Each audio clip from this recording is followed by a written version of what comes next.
Hi everyone, it's Matt from PRS here. Hope you're all well and keeping safe. Today we're recording another one of our recruiting in lockdown segments.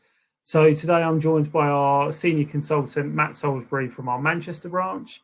Matt's going to give us an overview about what he's been up to, the new placements he's been working on, what challenges he's been finding, and what opportunities he's having whilst during lockdown.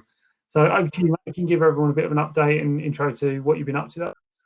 Oh, brilliant. Cheers, Matt. And yeah, I think we just felt it might be useful to our sort of contacts, both clients and candidate, to kind of just give a general impression of what we are finding specifically over the last few weeks with recruitment in general, the sort of type of recruitment that we're getting in, and a general sort of, I suppose, the word is consensus really about the certain people that we are speaking to, what they're feeling is going to happen in the next sort of few weeks, and the sort of contingency plans that they're making, which gives a bit of sort of hope and optimism as well. And we sort of felt that was prudent to maybe pass that on to everyone, because we're all sort of in our little bubbles at the moment, obviously working away with various different things, be it client, again, candidate, or even agency. But I thought it would be useful to kind of go through some points that we're finding.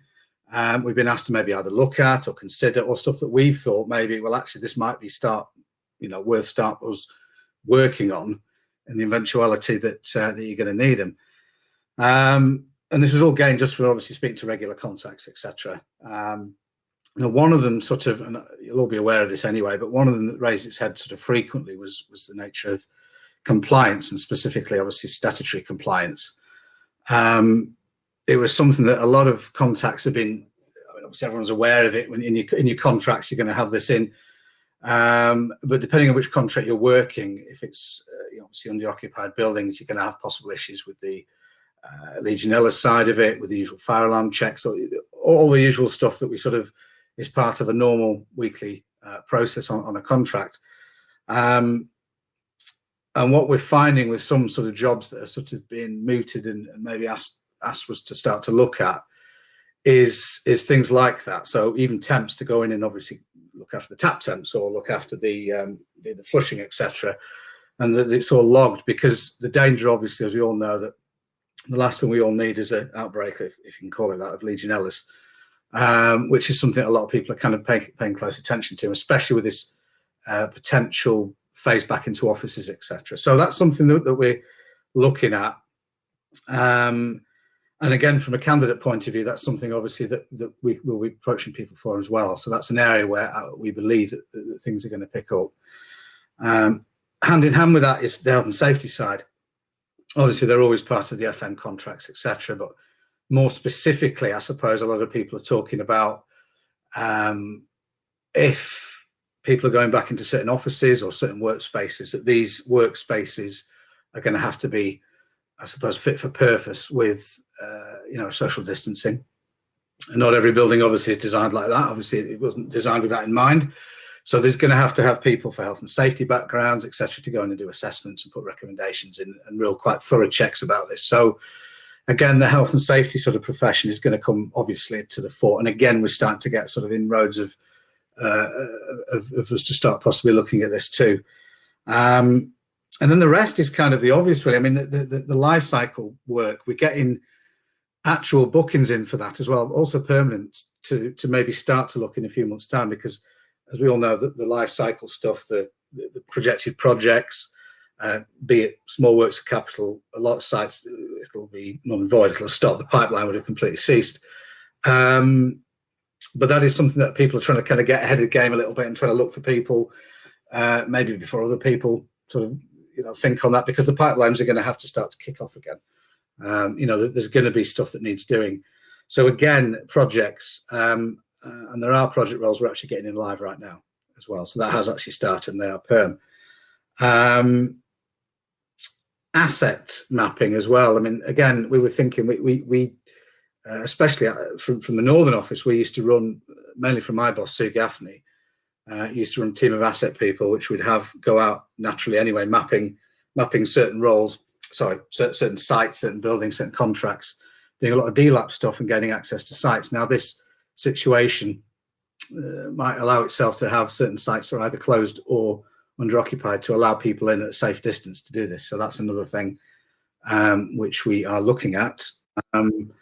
I think that the area that's going to really busy probably fairly quickly, although this will obviously be covered by existing engineers either now or on furlough that will be coming back, but sort of from a temp point of view to play catch up, is the PPM backlog. Again, a lot of people are kind of worried about that a little bit, that's now we need to be looking at, due to, we all know, the old adage with your air conditioning unit in your car doesn't turn on when you use it in the summer because it hasn't been used. Well, a lot of plant kit has been on occupied sites, would have had a reduced workload.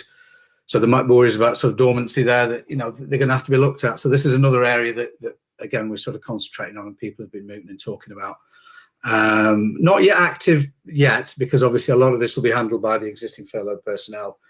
But if they haven't required a kind of catch up to get everything up to speed, then especially from the contract side of it, that's something that we're going to be looking at. The main stuff, obviously, that we've been doing at the moment is the deep clean stuff, the cleaners, pretty essential services, we all know, and that has been a sort of primary focus really the last few weeks. But I think from now onwards, we're starting to look, we all work in an FM industry. I suppose you could say somewhat fortunate that our sector relies on and works with obviously occupied buildings, managed sites, estates. Often some of these are essential, some of these and always will be essential, irrelevant of COVID, etc. So at some point, things are going to have to be fixed, things are going to have to be maintained, things are going to have to be checked. And that's also reassuring from the candidate pool and our sort of close candidates that, it is something that will happen. So I know a lot of us at the moment, we could be talking about this, it could be a moot point, it could be, nobody knows how this is going to roll out. Nobody knows, but we've got to all sort of make contingency plans.